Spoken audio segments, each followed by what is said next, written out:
देखो, वैसे तो मेरे घर में मुझसे ज़्यादा शांति प्रिय आदमी कोई है नहीं। मुझे रहता है सिर्फ अपने काम से मतलब, जो कि है सोना।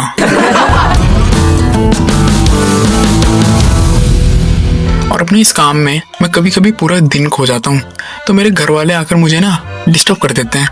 बोलते हैं, बेटी कभी कभी अपने आप को रेस्ट भी दे दिया कर, नहीं तो एक दिन ऐसे अपना काम करते करते ना रेस्ट इन पीस हो जाएगा। और मुझे उनकी बात सही भी लगी भाई।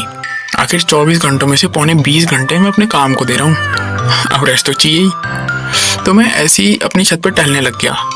तो मैंने देखा कि हमारा पड़ोसी भी छत पर टहल रहा है। अब हर मोहल्ले में एक आदमी होता है ना जिसको पियोन की नौकरी में भी प्रधानमंत्री वाली इज्जत चाहिए होती है। भाई ये वही आदमी था।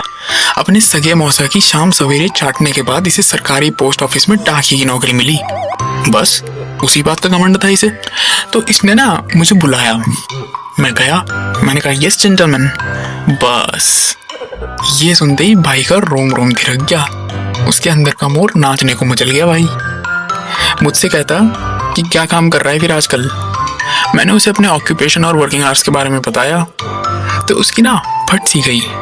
हाँ भाई, सच में चर्र की आवाज मेरे कान तक आई थी। मुझे कहता, भाई तो अपने अंदर क्या देखता है। मैंने कहा, एक गरीब, बेबस और लाचार आदमी। कह रहा, तो अपने आप को आने वाले 6 महीने में कहाँ देखता है।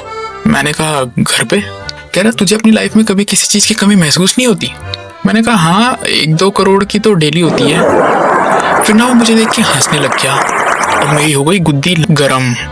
मैंने कहा, सुन बे चिलगोजे, साले चलते फिरते टेलीग्राम, तू यहाँ शाम के समय छत पे मेरे साथ फास्टेस्ट फिंगर फर्स्ट खेलने आया है। मैंने कहा, बेटा जितना टाइम तो चिट्ठियां बांटने में लगाता है ना, उससे ज्यादा तो मैं सो लेता हूँ। मैंने उसे इतना मैन्युपुलेट कर दिया कि उसे अपनी नौकरी पे शक होने लगा भाई। देखो, मैं तुम्हें एक बात बताता हूँ अपने बारे में। लोग अपने बच्चों को इसीलिए बाहर नहीं भेजते कि कहीं उनका बच्चा बिगड़ ना जाए, और मेरे घर वाले मुझे इसीलिए बाहर नहीं भेजते थे कि मैं बाहर वालों का बच्चा ना बिगाड़ दूं। And rest is a history. अब मैं और वो पड़ोसी, हम दोनों पौने 20 घंटे सोने का काम करते हैं।